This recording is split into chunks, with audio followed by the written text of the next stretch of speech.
Dito na naman ako sa Taoyuan. Sa kung saan ang broker ko. Sa 15 pa ko magtrabaho.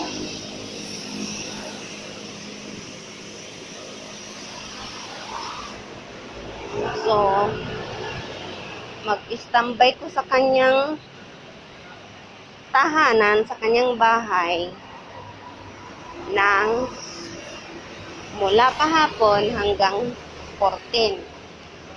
Oh. Di, mahabang-haba pa. Kaya, meron lang siyang nililibre sa aking pagkain. Pero, alang namang mag-suggest ko. O prutas, gusto ko gulay, gusto ko ganitong gulay. O, siyempre ako na lang. Libre na nga po, tubig, ilaw. Tapos, tirahan, tulugan, tapos unting pagkain. Din mag-request pa ko. Bera lang yan. Kaya kunting kahihiyan din, ano. Ganyan tayo mga Pinoy. Mahiya. Kahit mahirap, mahiya. Kaya punta ako dito sa prutasan, kung ano ang mura, makakaya.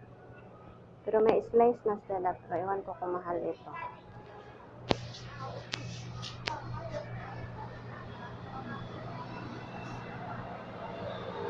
May puro.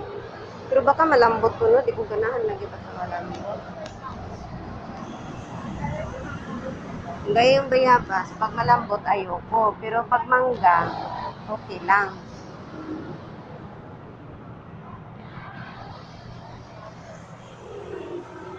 Yun, kung magkano kaya to? Dalawa, 100.